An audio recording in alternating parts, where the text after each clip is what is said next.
नमस्ते, यहाँहरू सम्पूर्णलाई स्वागत छ नेपाल अनलाइन स्कुलको युट्युब च्यानलमा र नेपाल राष्ट्र ब्याङ्क सहायक द्वितीयको हामी सिलेबससँग रिलेटेड विभिन्न विषयमा अध्ययन गरिरहेका छौँ। यसै क्रममा आज पनि हामी यो भिडियोमा दोस्रो चरणको लिखित परीक्षामा लेखखण्डबाट जम्मा 3वटा प्रश्नहरू 10 नम्बरका आउने गर्छ। 30 पूर्णाङ्कको भनेर मैले अगाडि पनि जानकारी गराइसकेकी छु र हामीले यहाँ चाहिँ 13वटा शीर्षक अन्तर्गत चाहिँ पढ्नुपर्ने छ यो लेखाखण्डमा। यसै अनुरूप हामीले 2 नम्बरमा हेर्न सक्छौं, सिलेबसमा पनि रहेको छ र अघिल्लो जुन 2 नम्बरकै हो जर्नल भाउचर हामीले पढिसकेका छौं र आजको यो भिडियोमा हामी 2 नम्बरमा जर्नल भाउचर सँगै तपाईले हेर्न सक्नुहुन्छ बैंक नगदी किताब बैंक क्यासबुक पनि रहेको छ। यसैसँग सम्बन्धित सम्पूर्ण विषयवस्तुहरू आज हामी हेर्नेछौं यो भिडियोमा। त्यसैले आउनुहोस् अब ढिला नगरी हामी बैंक नगदी किताबसँग सम्बन्धित सम्पूर्ण विषयहरू हेर्नेछौं। क्रमैसँग सुरुमा हामी हेर्छौं बैंक नगदी किताब अर्थात् बैंक क्यासबुक भनेको के हो, यसको डेफिनेसन हेर्छौं। त्यसपछि यसभित्र के कुराहरू समेटिएको छ, के कुराहरूमा ख्याल गर्नुपर्छ भनेर सम्पूर्ण कुरा हामी यसमा हेर्नेछौं। त्यसैले भिडियो स्किप नगरिकन हेर्नु होला, तपाईले जानकारी लिनु होला भन्दै अब म सुरु गर्छु बैंक नगदी किताबको डेफिनेसनबाट। अब यहाँ नम्बर 1 अथवा पोइन्ट पहिलो बुँदा रहेको छ, सरकारी वा सरकारको स्वामित्वमा सञ्चालन भएका कार्यालयहरूले नगद कारोबार गर्दा अभिलेख राख्ने किताबलाई बैंक नगदी किताब अथवा बैंक क्यासबुक भनिन्छ। हामीले यहाँ बुझ्नुपर्ने के छ कुरा भने एउटा सरकारी वा सरकारको स्वामित्वमा सरकारी अथवा सरकारको स्वामित्वमा जुन सञ्चालन भएको कार्यालयहरूले नगद कारोबार गर्दा क्याशको ट्रान्ज्याक्सन गर्दा अभिलेख राख्ने किताबलाई नै के भनिन्छ, रेकर्ड राख्ने बुकलाई नै बैंक क्यासबुक भनिन्छ। अब दोस्रो पोइन्ट हेरौं। दोस्रोमा चाहिँ के छ भने सरकारी श्रेष्ठता प्रणाली अन्तर्गत नगद बैंक अनि त्यसपछि बजेट खर्चको नियमित र व्यवस्थित अभिलेख राख्न तयार पारिने विवरणलाई नै बैंक नगदी किताब भनिन्छ। अर्को पोइन्टमा चाहिँ के छ भने सरकारी श्रेष्ठता प्रणाली अन्तर्गत एउटा नगद भयो, नगद, अर्को बैंक भयो र जुन बजेट खर्चको नियमित रूपमा जुन डेली त्यसपछि सिस्टमेटिक तरिकाले अभिलेखहरू रेकर्डहरू राख्नेका लागि तयार पारिने एउटा विवरण स्टेटमेन्टलाई नै के भनिन्छ, बैंक नगदी किताब भनेर भनिन्छ। यसैगरी अर्को पोइन्टमा रहेको छ यसमा दैनिक रूपमा विभिन्न स्रोतबाट प्राप्त हुने र भुक्तानी हुने नगद, त्यसपछि बैंकमा जम्मा भएको रकम र बैंकबाट भुक्तानी गरिएका रकमहरू, विभिन्न शीर्षकहरूमा गरिएको पेस्की तथा फर्स्योट भएको पेस्की लगायत बजेट खर्च सम्बन्धी अभिलेख राखिन्छ। अब हामीले 2वटा पोइन्टमा चाहिँ बैंक क्यासबुक भनेको के हो भनेर यसको विशेष गरी डेफिनेसन हेर्यौं। अब यहाँ चाहिँ के कुराहरूको अभिलेख राख्ने हुन्छ, यसमा कसरी राखिन्छ भन्ने सम्बन्धमा छ यो बुँदा चाहिँ। यसमा दैनिक रूपमा विभिन्न स्रोतहरूबाट प्राप्त दैनिक रूपमा कुन स्रोतबाट कुन सोर्सहरूबाट चाहिँ प्राप्त हुने हुन्छ। त्यसपछि अर्को भनेको भुक्तानी हुने नगद, रिसिभ हुने क्याश, त्यसपछि पेमेन्ट हुने क्याशसँग सम्बन्धित भयो।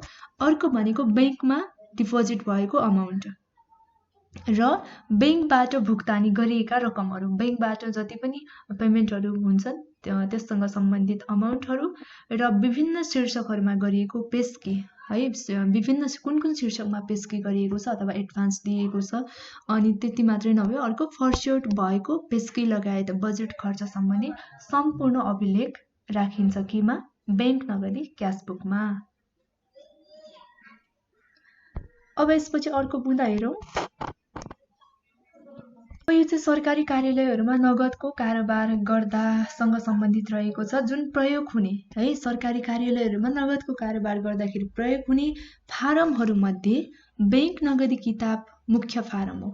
यो के हो त, बैंक नगदी किताब भनेको एकदमै मुख्य फारम हो र नगद कारोबारमा हुने हिनामिना तथा दुरुपयोग नियन्त्रण गर्ने उद्देश्यले नयाँ श्रेष्ठता प्रणाली अन्तर्गत अब हेर्नुहोस् यो चाहिँ एउटा सरकारी कार्यालयहरूमा नगदको कारोबारहरू गर्दाखेरि प्रयोग हुने फारमहरू मध्येको एउटा मुख्य फारम भनेको के हो भन्दा बैंक नगदी किताब हो। अब यो नगद कारोबारमा हुने जुन हिनामिना तथा दुरुपयोग मिसयुजहरू नियन्त्रण गर्ने उद्देश्यले गर्दा नयाँ श्रेष्ठता प्रणालीमा यो अन्तर्गतको जुन नयाँ श्रेष्ठता प्रणाली अन्तर्गतको महालेखा परीक्षकको फारम नम्बर 5 मा बैंक नगदी किताबको व्यवस्था गरिएको छ। हामीले जर्नल भाउचर चाहिँ फारम नम्बर 10 मा हुन्छ भनेर पढिसकेका छौं र यो बैंक नगदी किताब चाहिँ महालेखा परीक्षकको फारम नम्बर 5 मा व्यवस्था गरिएको हुन्छ। अब अर्को बुँदा हेरौं। यसमा के छ भने बैंक नगदी किताब कार्य सञ्चालन स्तरका कार्यालयहरूको गोसवारा खाता हो। अब यो चाहिँ के हो भन्दा बैंक नगदी किताब अथवा बैंक क्यासबुक भनेको कार्य सञ्चालन स्तरका जुन कार्यालयहरूको गोसवारा खाता हो। यसमा दैनिक रूपमा गरिने नगद कारोबारहरूको प्रविष्टि गरिन्छ है। दैनिक रूपमा जति पनि नगदसँग सम्बन्धित कारोबारहरू गरिन्छ ती कारोबारहरूलाई यहाँ पोस्टिङ गरिन्छ र यस खातामा जम्मा कतिवटा 5 वटा खाताहरू समावेश भएका छन्। ती खाताहरू के हुन् भन्दा मैले यहाँ लेखिसकेकी छु, तपाईले हेर्न सक्नुहुन्छ। 5 वटा खाताहरू समावेश हुन्छ यो बैंक नगदी किताबमा। के खाता समावेश हुन्छ हेरौं। यहाँ नम्बर 1 मा छ नगद खाता है, यो क्याशसँग सम्बन्धित छ। अर्को बैंक खाता बैंक, त्यसपछि 3 नम्बरमा बजेट खर्च खाता, 4 नम्बरमा पेस्की खाता यो एडभान्ससँग सम्बन्धित छ। अर्को भनेको विविध खाता गरी जम्मा 5 वटा खाताहरू चाहिँ समावेश गरिएको हुन्छ र यो बुँदामा पनि स्पष्ट भइसक्यो। अब अर्को बुँदा हेरौं। अर्को बुँदामा के को कुरा गरिएको छ भन्दा यो बैंक नगदी किताब दोहोरो लेखा प्रणालीमा आधारित छ। अब कुरा आएको छ यहाँ यो बैंक नगदी किताब केमा आधारित छ भन्दा दोहोरो लेखा प्रणालीमा आधारित छ है। र त्यसैले माथिका प्रत्येक खाताहरूको डेबिट डिआर र क्रेडिट सिआर महल सहित बैंक नगदी किताबमा जम्मा 18 वटा महलहरू कोलमहरू हुन्छन्। कतिवटा हुन्छ 18 वटा हुन्छ। पहिले चाहिँ 17 वटा थियो र अहिले परिमार्जन गरेर यो 18 वटा भएको छ र हामी यो परिमार्जित जुन बैंक नगदी किताबको फर्म्याट पनि 18 वटा कोलम भएको भरि हेर्छौं हामी यहाँ तल। अब यसमा चाहिँ कुरा के आएको छ, दोहोरो लेखा प्रणालीमा हुन्छ यो आधारित बैंक नगदी किताब र यसले गर्दा चाहिँ जुन हामीले यहाँ माथि 5 वटा खाताहरू हेर्यौं नि, नगद खाता, त्यसपछि बैंक खाता, बजेट खर्च खाता, पेस्की खाता र विविध खाता गरी यी प्रत्येक खाताहरूको एउटा डेबिट र अर्को क्रेडिट कोलमहरुमा अथवा बैंक नगदी किताबमा यो जम्मा 18 वटा महलहरुमा रहेको हुन्छ। अब अर्को पोइन्ट, सरकारी श्रेष्ठता प्रणाली अन्तर्गत सरकारी कार्यालयले गर्ने वित्तीय कारोबारहरूको गोसवारा भौचर तयारीपछि बैंक नगदी किताबको सम्बन्धित खातामा भरिन्छ। अब यहाँ कुरा के आएको छ भने जुन सरकारी श्रेष्ठता प्रणाली अन्तर्गत रहेर सरकारी कार्यालयहरूले वित्तीय कारोबारहरूको गोसवारा भौचर तयारीपछि जुन फाइनान्शियल ट्रान्ज्याक्सनहरूको जर्नल भौचरको प्रिपेयर पछि बैंक नगदी किताबको सम्बन्धित खातामा भरिन्छ। सुरुमा जर्नल भौचर तयार गर्छ र यसको तयारीपछि मात्रै बैंक नगदी किताब अथवा बैंक क्यासबुकमा सम्बन्धित खातामा कुन खातामा कुन शीर्षकहरूलाई राख्नुपर्ने हो त्यससँग सम्बन्धित खाताहरूमा भरिन्छ अथवा त्यसमा चाहिँ अभिलेख राखिन्छ। अब अर्को पोइन्ट छ, आर्थिक कारोबारहरूको नियमित प्रविष्टि ठिक बेठिक के भयो भनेर थाहा पाउन प्रत्येक महिनाको अन्तमा यस पुस्तिकामा सन्तुलन परीक्षण पनि गरिन्छ। अब यहाँ कुरा आएको छ फाइनान्शियल ट्रान्ज्याक्सनहरूको जुन नियमित रूपमा गरेको पोस्टिङहरू ठिक छ कि बेठिक छ है, ठिक बेठिक के भयो भनेर थाहा पाउनको लागि जुन नियमित रूपमा गरेको फाइनान्शियल ट्रान्ज्याक्सनहरूलाई पोस्टिङ गर्दाखेरि ठिकसँगले पोस्टिङ गरेको छ कि छैन अथवा मिस्टेक भएको छ कि छैन यी सम्पूर्ण कुराहरू थाहा पाउनको लागि प्रत्येक महिनाको अन्तिममा यस पुस्तिकामा के गरिन्छ भन्दा सन्तुलन परीक्षण पनि तयारी पार्ने गरिन्छ, ट्रायल ब्यालेन्स पनि यहाँ प्रिपेयर गरिन्छ यसको लागि चाहिँ। अब यसपछि हामी हेर्छौं बैंक नगदी किताब है। बैंक नगदी किताब जुन महालेखा परीक्षकको फारम नम्बर 5 मा व्यवस्था गरिएको छ बैंक नगदी किताबको र यो फारममा भएको संशोधनहरू मैले अघि नै सुरुमा भनिसकेकी थिए। सुरुमा चाहिँ 17 वटा महल कोलमहरू थियो र पछि परिमार्जित संशोधन भएपछि चाहिँ बैंक नगदी किताबमा कतिवटा कोलमहरू छ, अहिले 18 वटा कोलमहरू छ। यसको बारेमा हामी डिटेलमा हेर्छौं अब यहाँ जुन यो बैंक नगरी किताबमा भएको संशोधन फारमको संशोधनसँग रिलेटेड रहेको छ। यो हेरौँ अब हामी नम्बर 1 देखि हेर्छौं है। नम्बर 1 को हेरौँ सुरुमा। साबिक प्रचलनमा रहेको फारममा 17 वटा महलहरू रहेकोमा हेर्नुस् है 17 वटा मैले अघि नै भनिसके। साबिक भनेको पहिले चलाइएको अथवा पहिले प्रचलनमा रहेको फारममा है संशोधन हुनुभन्दा अगाडिको अथवा परिमार्जन हुनुभन्दा अगाडिको जुन फारम प्रचलनमा थियो त्यो फारममा चाहिँ 17 वटा महलहरू कोलमहरू थियो र परिमार्जित फारममा अहिले कतिवटा छ परिमार्जन संशोधन भएपछि 18 वटा महलहरू रहेका छन्। महल भनेको कोलमहरू यो भयो। अर्को 2 नम्बरमा हेरौँ। साबिक प्रचलनमा रहेको फारममा तपाईले यहाँ साबिक पहिलेको र अहिलेको कुरा भएको छ यहाँ सम्पूर्ण बुँदाहरुमा, त्यसैले याद गर्नुहोस्। साबिक प्रचलनमा रहेको पहिलेको प्रचलनमा रहेको अथवा पहिलेको फारममा तहबिल मौजदात है। यो तहबिल मौजदात भनेको 17 वटा कोलम भएकोमा छ। तहबिल मौजदात भन्ने उल्लेख भएकोमा सोको सट्टामा यो परिमार्जित फारममा चाहिँ के छ भन्दा नगद मौजदात उल्लेख गरिएको छ। तपाईले हेर्न पनि सक्नुहुन्छ है। सुरुमा के थियो कोलम अन्तर्गतको कुरा गर्दाखेरि 17 वटा थियो र पछि परिमार्जन भएपछि त्यो फारमको कोलम कतिवटा भयो 18 वटा भयो र पहिलेको प्रचलनमा रहेको जुन फारममा चाहिँ 17 वटा कोलम भएको फारममा तहबिल मौजदात भनेर थियो र तहबिल मौजदात भएको ठाउँमा पछि परिमार्जन गरेर त्यसको यो तहबिल मौजदातको सट्टामा के राखिएको छ भन्दा नगद मौजदात छ है। अब 3 नम्बरमा हेरौँ। बैंक तथा माल मौजदात भन्ने उल्लेख भएकोमा सोको सट्टा परिमार्जित फारममा बैंक मौजदात उल्लेख गरिएको छ। अब यहाँ पनि हामीले बिर्सनुहुन्न, मैले चाहिँ लेखेकी छैन यहाँ, तपाईले सम्झन सक्नुहुन्छ। हामी पहिले के थियो र परिमार्जन पछि के भएको छ त्यसको सट्टामा अथवा त्यसलाई के राखिएको छ कि हटाइएको छ भन्ने सम्पूर्ण कुरा मात्रै हेरिरहेका छौं। जुन बैंक नगरी किताबको यो महालेखा परीक्षक फारम नम्बर 5 मा भएको व्यवस्थाको जुन फारमको चाहिँ संशोधन परिमार्जन पछि के भयो पहिले के थियो त्यो हेरिरहेका छौं। त्यसैले यहाँ अर्को कुरा के आएको छ नम्बर 3 मा बैंक तथा माल मौजदात भन्ने उल्लेख भएकोमा है यो चाहिँ साबिकको प्रचलनमा हामीले बिर्सनुहुन्न त्यो कुरा। पहिले जुन प्रचलनमा थियो त्यो प्रचलनमा चाहिँ एउटा के थियो भन्दाखेरि माल मौजदात भन्ने थियो है। त्यो उल्लेख भएकोमा यो जुन माल मौजदात भएको ठाउँमा अथवा यसको सट्टामा चाहिँ परिमार्जित फारम अथवा परिमार्जन भएपछि चाहिँ के राखिएको छ भन्दा बैंक मौजदात भनेर राखिएको छ। पछि हामी यो यसको फर्मेट पनि हेर्छौं है। जुन मैले 18 वटा कोलम भएको फर्मेट चाहिँ लिएकी छु, यो भिडियोमा म तपाईलाई देखाउँछु र जुन 17 वटा चाहिँ हामी यहीबाट बुझ्छौं। सुरुमा 17 वटामा के थियो र 18 वटा कोलम भएपछि के राखिएको छ यो हेर्छौं र यहाँ कुरा आयो बैंक मौजदात राखिएको छ। यो बैंक मौजदात भनेको माल मौजदात भन्ने ठाउँमा पछि यो परिमार्जन भएपछि राखिएको हो र साथै यसो अन्तर्गत रहेको है। अब यो जुन बैंक मौजदात अथवा माल मौजदात अन्तर्गत नै रहेको चेक नम्बर उल्लेख भएको महलमा अब अर्को के पनि थियो भन्दा यसमा चेक नम्बर पनि थियो।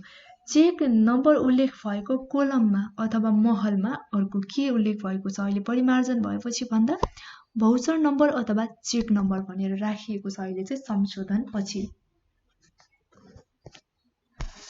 अब 4 नम्बरमा के छ हेरौँ। 4 नम्बरको बजेट खर्च शीर्षक अन्तर्गतको है महलमा अब यहाँ कुरा आएको छ के शीर्षक अन्तर्गत बजेट खर्च शीर्षक अन्तर्गतको महलमा के छ भन्दा रकम रु भन्ने छ। 17 वटा कोलम भएकोमा यो है बजेट खर्च शीर्षकमा कुन शीर्षकमा बजेट खर्च शीर्षकमा भएको जुन कोलममा रकम रु भन्ने उल्लेख भएकोमा सोको सट्टामा परिमार्जित फारममा अब परिमार्जन पछि चाहिँ के राखिएको छ भन्दा खर्च संकेत नम्बर र रकम रु भनेर राखिएको छ पछि चाहिँ। अब 5 नम्बरको बुँदा हेरौँ। पेस्की भन्ने उल्लेख भएकोमा सोको सट्टामा परिमार्जित फारममा पेस्कीलाई चालु आर्थिक वर्षको पेस्की र सो अन्तर्गतका महलहरूमा दिएको र फर्सिएको तथा गत विगत आर्थिक वर्षको पेस्की अन्तर्गतको महलमा जिम्मेवारी सारिएको र फर्सिएको उल्लेख गरिएको छ।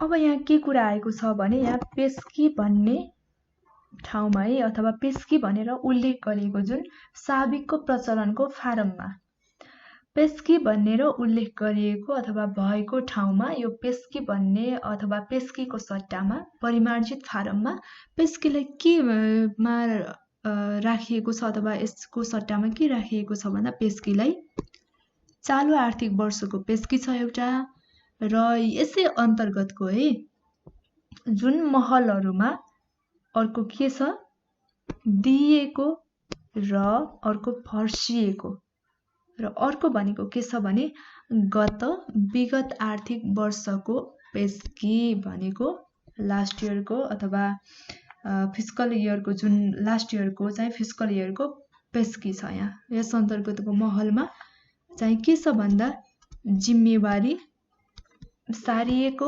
र फर्सिएको उल्लेख गरिएको छ। हामीले यसमा चाहिँ के बुझ्नुपर्छ भने पेस्की भनेको ठाउँमा एउटा के आयो भन्दाखेरि चालु आर्थिक वर्षको पेस्कीमा है चालु आर्थिक वर्षको पेस्की भनेको एउटा शीर्षक जस्तै भयो हैन र चालु आर्थिक वर्षको पेस्की भित्र अब यस अन्तर्गतको चाहिँ के छ भन्दा यसको चाहिँ यसै भित्र जुन चालु आर्थिक वर्षको पेस्की भित्र चाहिँ एउटा दिएको छ र अर्को भनेको फर्सिएको छ यो दुईवटा कोलम भयो अनि अर्को अब यो चालु आर्थिक वर्षको पेस्की यो चाहिँ करेन्ट इयरको भयो र यो चाहिँ लास्ट इयरको भनेको विगतका आर्थिक वर्षको पेस्की अब यस अन्तर्गत चाहिँ के पर्छ भन्दा एउटा महलमा जिम्मेवारी सारिएको र अर्कोमा भनेको फर्सिएको भनेर उल्लेख गरेको छ।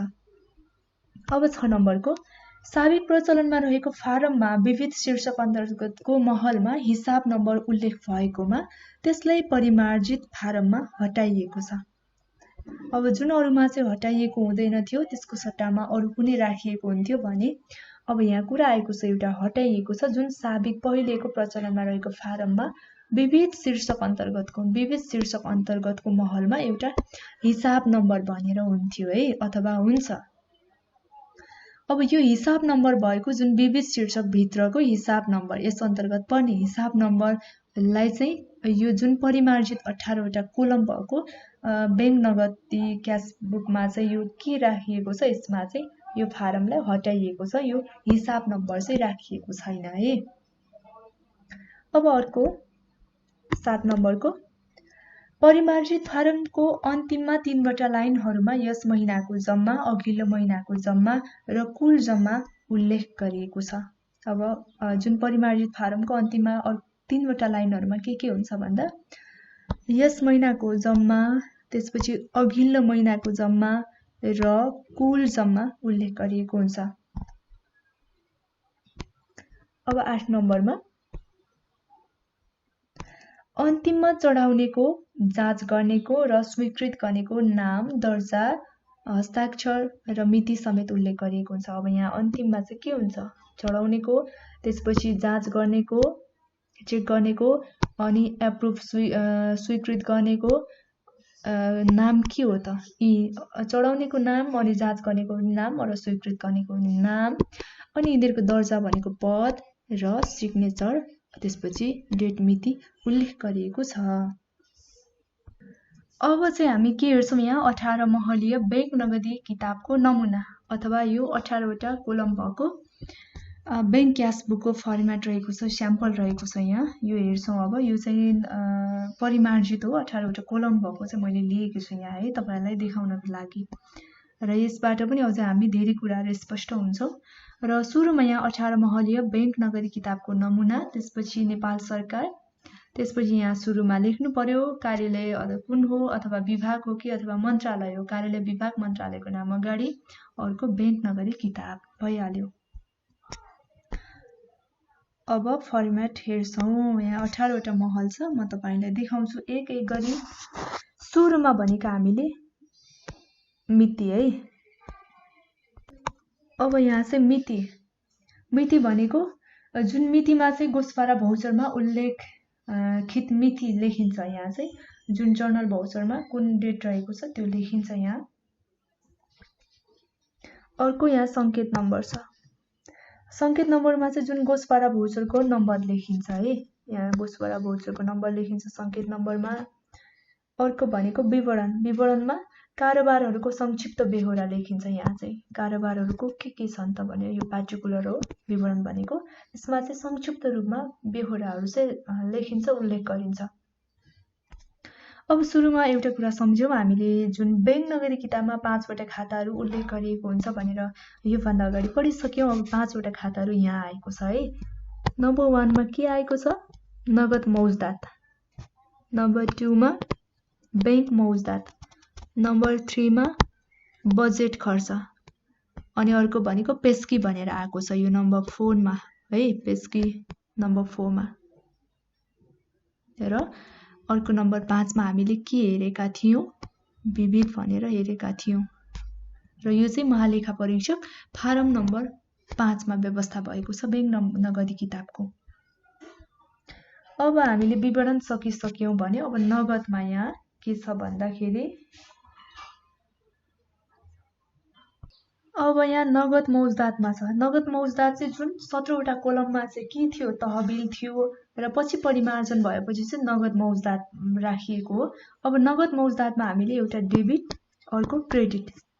अब सुरुमा डेबिटको चाहिँ कस्तो हुन्छ भन्दा जुन यो मौजदात डेबिट अन्तर्गत चाहिँ कार्यालयले प्राप्त गरेका नगद रकम अनि त्यसपछि गोसपारा भौचरहरूमा डेबिट गरेको नगद रकम चाहिँ यो नगद मौजदातको डेबिट भयो भने नगद मौजदातको क्रेडिटमा। यसमा चाहिँ गोसपारा भौचरहरूमा नगद क्रेडिट गरिएको अथवा कसैले भुक्तानी दिएको नगद रकम चाहिँ क्रेडिट अन्तर्गत राखिन्छ। अब अर्को छ 2 नम्बरमा बैंक मौजदात। बैंक मौजदातमा डेबिट, क्रेडिट, त्यसपछि चेक नम्बर र मौजदात रहेको छ। अब बैंक मौजदातको डेबिटमा चाहिँ कस्तो हुन्छ भने जुन गोसपारा भौचर अथवा जर्नल भौचरमा डेबिट गरिएको अनि बैंक खाता अथवा चेकद्वारा बैंकमा जम्मा गरिएको अथवा नगदै दाखिला गरिएको चाहिँ यो बैंक मौजदातको डेबिट हो भने अर्को क्रेडिट। बैंक मौजदातको क्रेडिट चाहिँ गोसपारा भौचरमा क्रेडिट गरिएको बैंक खाता वा चेकद्वारा गरिएको अन्य खर्चहरू हो।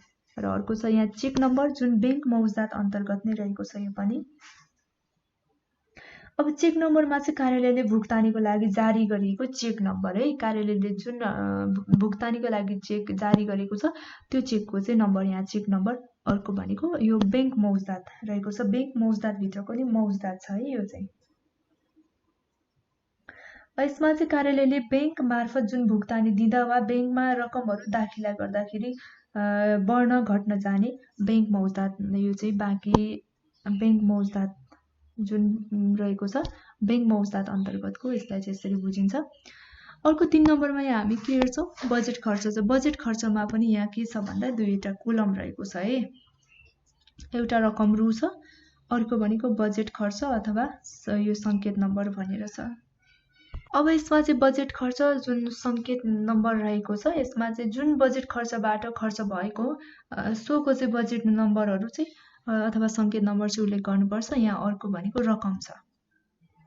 अब यो बजेट खर्च अन्तर्गतको रकममा यस महलमा चाहिँ डेबिट, बजेट खर्च रकम र पेस्की खर्च रकमको अभिलेखहरू राख्ने गरिन्छ र साथै यसबाट पेस्कीहरू फर्चुट गर्दा पनि उक्त रकमलाई चाहिँ कोठामा अथवा राखेर चाहिँ यसै महलमा देखाउने गरिन्छ। अब यो भयो बजेट खर्चको। अब चालु आर्थिक वर्षको पेस्कीमा यहाँ दिएको, अर्को फर्सिएको छ। यहाँ चाहिँ चालु भनेको करेन्ट है, आर्थिक वर्षको पेस्की भनेको यहाँ त्यो चालु आर्थिक वर्षमा जति दिएको पेस्की हुन्छ त्यसलाई यहाँ, अर्को भनेको फर्सिएको जतिको फर्सिएको छ त्यो रकमलाई यहाँ लेखिन्छ अथवा शीर्षकलाई लेखिन्छ।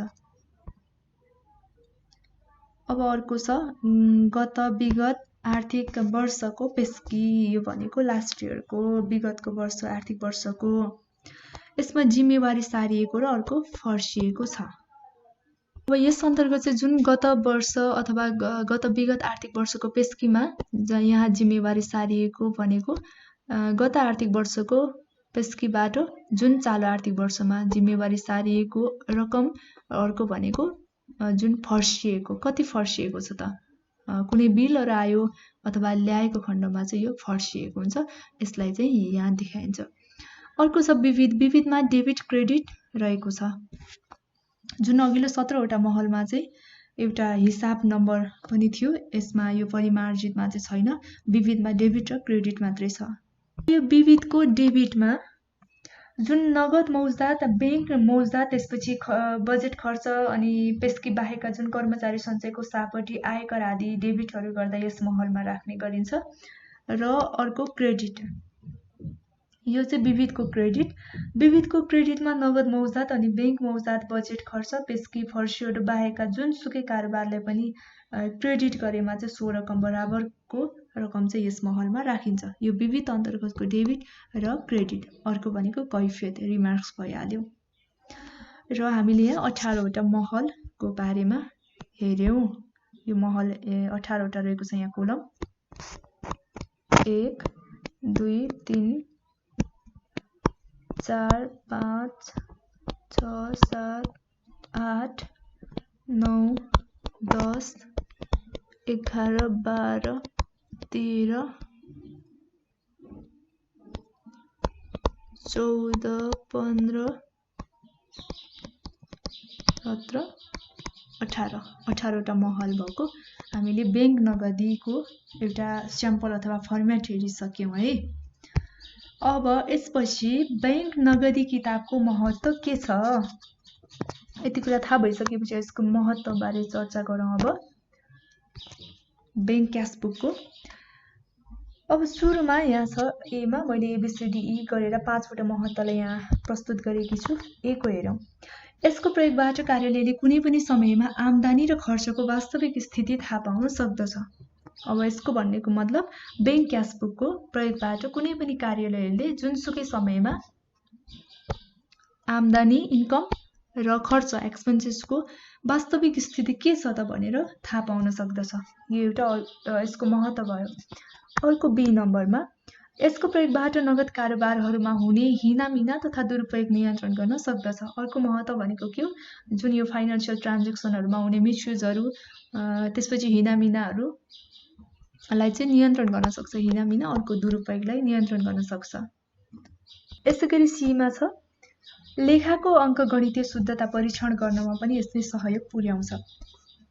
अर्को के छ, अङ्कगणितीय शुद्धता परीक्षण गर्नमा यसले सहयोग पुर्याउँदछ भने डी नम्बरमा छ नगद र बैंक कारोबारहरूको बारेमा यसले पूर्ण जानकारी प्रदान गर्छ। एउटा नगद र अर्को बैंक, जति नगद र बैंकसँग सम्बन्धित कारोबारहरूको बारेमा पूर्ण रूपमा जानकारी दिने काम गर्छ।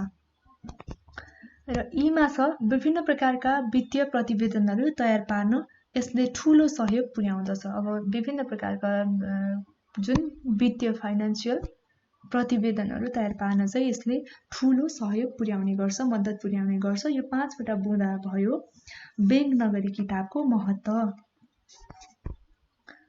अब महत्त्वपछि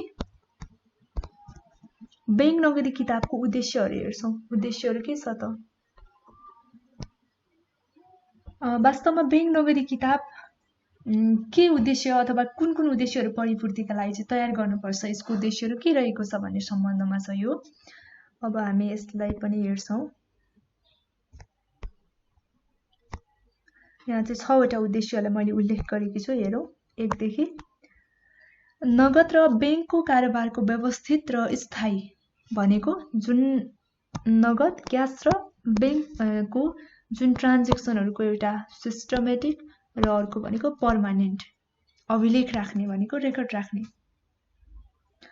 2 नम्बरमा बैंक र नगदको मौजदातको जानकारी गराउनु, बैंक र नगद सम्बन्धी मौजदातको जानकारी गराउनु के रहेको छ यसको भनेर। अर्को 3 नम्बरमा बैंकमा जम्मा गरिएको त्यसपछि झिकिएको र शेष मौजदात रकमको बारेमा विवरण उपलब्ध गराउनु। अब भनेको बैंकमा डिपोजिट गरेको, विथड्र गरेको र जुन शेष मौजदात र रिमेनिङ ब्यालेन्सको बारेमा, जुन रकमको बारेमा सम्पूर्ण विवरणहरू, स्टेटमेन्टहरू चाहिँ उपलब्ध गराउनु हो यसको उद्देश्य।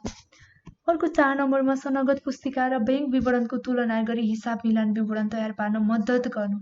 अब यहाँ कुरा आएको छ नगद पुस्तिका र बैंक विवरणको तुलना गर्ने। एउटा नगद पुस्तिका र बैंक विवरण, जुन बैंक स्टेटमेन्टमा के छ त यिनीहरू बीचमा भनेर कम्पेयर गर्ने र हिसाब मिलान, बीआरएस विवरणलाई चाहिँ तयार पार्न यसले मद्दत गर्छ। 5 नम्बरमा विभिन्न शीर्षकहरूमा प्रदान गरिएको पेस्की र फर्स्योट भएको पेस्कीको अवस्था पत्ता लगाउनु। अब कुन कुन शीर्षकमा पेस्कीहरू एडभान्सहरू दिइएको छ, त्यसपछि कुन कुन शीर्षकको फर्स्योट भइसकेको छ, ती सम्पूर्ण कुराहरूको जानकारी पो अथवा अवस्थाहरू के छ भनेर पत्ता लगाउनु पनि बैंक नगरी किताबको एउटा उद्देश्य हो भने अर्को उद्देश्य भनेको विभिन्न प्रकारका वित्तीय प्रतिवेदनहरू तयार पार्नमा मद्दत गर्नु है, जुन वित्तीय प्रतिवेदनहरू तयार पार्नमा चाहिँ मद्दत गर्दछ। यो मद्दत गर्नु पनि के हो, बैंक नगरी किताबको उद्देश्यहरू हो। र हामीले आजको यो भिडियोमा बैंक नगरी किताब बैंक क्यासबुकको बारेमा छलफल गरिसक्यौँ र धेरै जानकारीहरू तपाईले लिनुभएको छ, मैले आशा लिएकी छु। र आजको भिडियो यति नै। हामीले बैंक नगदी किताबको बारेमा सम्पूर्ण कुराहरू समेटिसकेका छौँ यो भिडियोमा। र अर्को भिडियोमा चाहिँ हामी सन्तुलन परीक्षण अथवा ट्रायल ब्यालेन्सको बारेमा सम्पूर्ण डिटेल जानकारी लिएर उपस्थित हुनेछौँ। तबसम्मका लागि तपाईँ सम्पूर्णको बाँकी पल शुभ रहोस्। हवस् त, नमस्ते।